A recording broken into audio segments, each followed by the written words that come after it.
कि अधिकांश लोगों को कानून के बारे में क्या प्रिजम्पशन होता है कि कानून जो है, आप चाहे अनपढ़ हो चाहे गंवार हो, प्रिजम्पशन है कि आपको कानून मालूम होगा, आपको चाहे मालूम हो चाहे ना हो।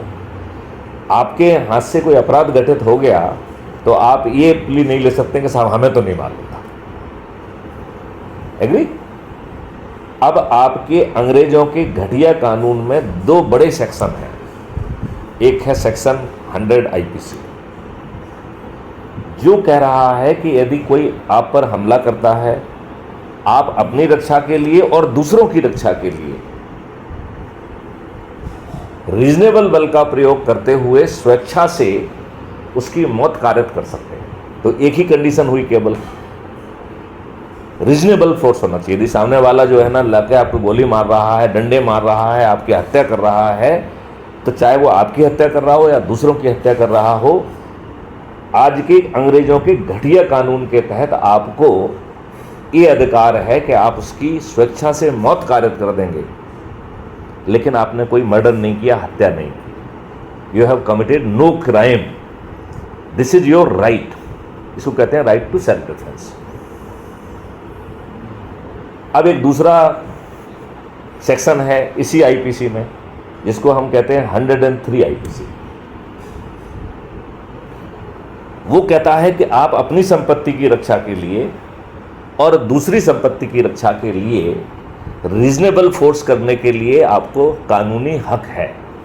और ये जो रीजनेबल फोर्स है, it extend to causing voluntary death, मतलब आप सामने वाले की मौत कारित कर सकते हैं और आपने हत्या नहीं की। यदि ये सब कानून आम आदमी को के ज्ञान में हो और उसे थोड़ा ट्रेनिंग करके सुसज्जित कर दिया जाए, तो कोई भी बलवाई की औकात है कि किसी को जाके उसकी हत्या कर दे, किसी की आगजनी कर दे, किसी की संपत्ति को नुकसान पहुंचा दे। क्या संभव है?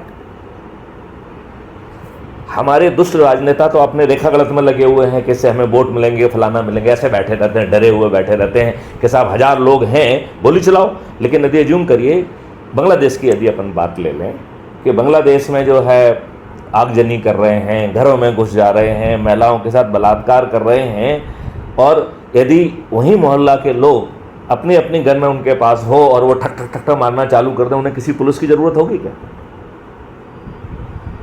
नहीं, कोई पुलिस की ज़रूरत होगी क्या?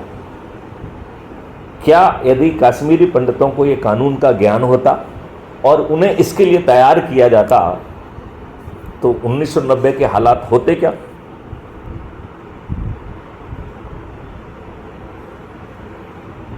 यदि आप ये कह रहे हैं कि सामने वाले टेररिस्ट हैं, कितनी संख्या होती है? 2-4, इतने ही होते हैं। तो 2-4 के हिसाब से यदि उनकी AK-47 है, तो हम हर मोहल्ले में कुछ AK-47 मत दे सकते थे, हम सुरक्षा स्क्वाड बना सकते थे। लेकिन हमारे दुष्ट अधिकारियों ने, दुष्ट राजनेताओं ने क्या आम जनता को चारा भारा समझ के रखा है? जो मूर्ख बना के सिर्फ वोटें कबाड़ना है, उन्हें सक्षम नहीं बनाना है। और जब अपराध मुक्त भारत के 21 महालक्ष्य, आपको अपराध मुक्त, भ्रष्टाचार मुक्त, समृद्ध भारत, जिसमें कि आपको 5 फंडामेंटल राइट भी मिल रहे हैं, फंडामेंटल राइट टू रोजगार, और भारत शासन का 1 पैसा खर्च नहीं होगा। Fundamental right to health, Bharat सरकार का 1 पैसा खर्च नहीं होगा। फंडामेंटल राइट टू फूड, और जो कैसा फूड का राइट है, जिसमें आपको मल्टीग्रेन मिल रहा है, अकेला अन्न नहीं मिल रहा है, मल्टीग्रेन मिल रहा है, आपको दूध मिल रहा है, दही मिल रहा है, घी मिल रहा है, शहद मिल रहा है, जीवन वर्धक औषधियाँ मिल रही हैं फूड में, जिसमें आपको फंडामेंटल राइट टू रोजगार मिल रहा है। मतलब आपको अपनी काबिलियत के हिसाब से शिक्षा मिलना आपका मौलिक अधिकार है। और हम तो जो है लोग गरीबी कहते हैं, गरीबी हटाओ, हम कह रहे हैं हम तो समृद्ध बनाओ की बात कर रहे हैं, और हम आपकी समृद्धि फंडामेंटल राइट बना रहे हैं। मतलब भारत में कोई व्यक्ति गरीब बचेगा ही नहीं, क्योंकि समृद्ध होना उसका फंडामेंटल राइट है।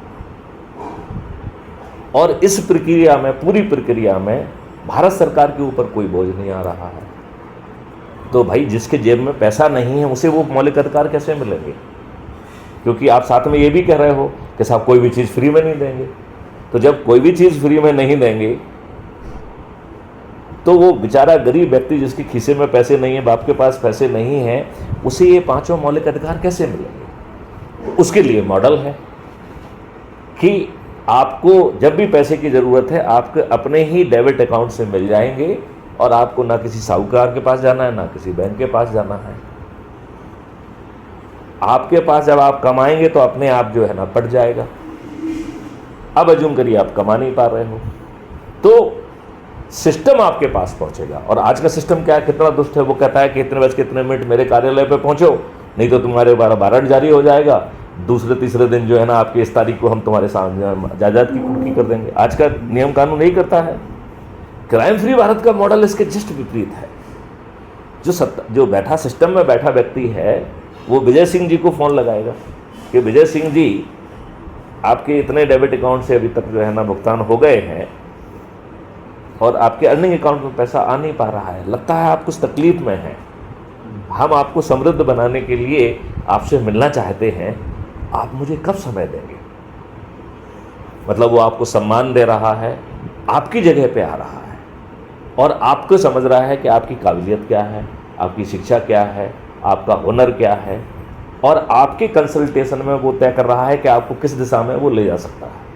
आपके कंसल्टेशन में वो आपके ऊपर थोप नहीं रहा है कि भाई साहब अब तुम जो है ना ये फ्लोर साफ करो, अब तुम जो है ना फला संडास साफ करो, ये नहीं कह रहा है। वो क्या कह रहा है कि आपका जो हुनर है, आपकी क्षमता है, उसके हिसाब से वो आपकी समस्याओं को दूर करेगा। जरूरी होगा तो आपको ट्रेनिंग देगा, आपको आधुनिकतम टूल्स देगा, उसमें आपको अभ्यास कराया जाएगा और फिर आपके साथ दूसरे लोगों को जोड़कर टीम बनाया जाएगा और उन टीम को जो है राष्ट्रीय संपदा के निर्माण में भेज दिया जाएगा। और जितनी राष्ट्रीय संपदा का निर्माण होगा उसके इक्विवेलेंट भारत विकास निधि निर्मित हो जाएगी और वो 1.1 रुपये के बराबर। अब बताइए आपको जो है ना 21 महालक्ष्य और 5 फंडामेंटल राइट देने में क्या भारत सरकार का एक पैसा लगेगा? उल्टा धन का निर्माण हो रहा है। चाहे हम गायों की संख्या 10 गुनी कर लें, चाहे डेडिकेटेड कॉरिडोर कर लें, उनको नहलाने दहलाने के लिए यंत्र लगाएं, जो कुछ चाहे वो करें, पर इसके लिए जो पैसा आवश्यक है उसे राष्ट्रीय संपदा का निर्माण कहा जाएगा। वो अपने आप ऑटो जनरेट हो जाएगा और आपको ये सब चीज़ें मिल गई हैं। उससे जो धन पैदा हो रहा है 1/3 उसके पास जाएगा जो उस जगह का मालिक है और 2/3 उसी के दूसरे अकाउंट में जाएगा कॉस्ट सेटलिंग डेबिट अकाउंट से। तो जो आपका धन लग रहा है वो खुद ही पट जाएगा। कितना अद्भुत मॉडल है। क्या हमारे पास विभिन्न सब्जेक्टों के एक्सपर्ट नहीं है जो वर्षों से काम कर रहे हैं? उनको अलाइन करके ये सब काम हो जाएगा। ना माननीय नरेंद्र मोदी जी के दिमाग को तकलीफ दिया जाएगा, ना उनके ब्यूरोक्रेट को दिमाग को तकलीफ दिया जाएगा। जिम्मेवारी हमारी है, बस केवल एक है कि आपको दिमाग को तकलीफ ना देने के लिए फिर हमें अपने दिमाग को तकलीफ देना होगी। तो हमें वो शक्ति होना चाहिए कि हम लोगों की टीम बना सकें, हमें वो शक्ति होना चाहिए कि हम उनकी मीटिंग लेके उनको गाइड कर सकें और फिर उसको पका के आपसे अनुमोदित करा के पब्लिक को परोस दें। बस इतना चाहिए। आप अपनी घटिया पॉलिटिक्स करते रहिए, आप जो दुष्टता करना है वो करते रहिए। हम आपको आपकी दुष्टता को कम करने के लिए कह रहे हैं। नहीं, वो दुष्टता अपने आप विलुप्त हो जाएगी, क्योंकि जो दुष्टता के कारण हैं, जिन चीज़ों के कारण आप दुष्टता कर रहे हो, जब आप समृद्धि में पहुंच जाओगे तो फिर आप दुष्टता क्यों करोगे? यदि अभी आप हैप्पीनेस के लिए भाग रहे हो, यदि आपको ब्लिसफुलनेस मिल जाए कि आप हमेशा आनंद में ही हैं, तो आपको घटियापन के लिए जो है ना हैप्पीनेस के पीछे कहाँ भागना पड़ेगा? नहीं, आप मेरी बात से कहाँ तक संतुष्ट दिख रहे हैं?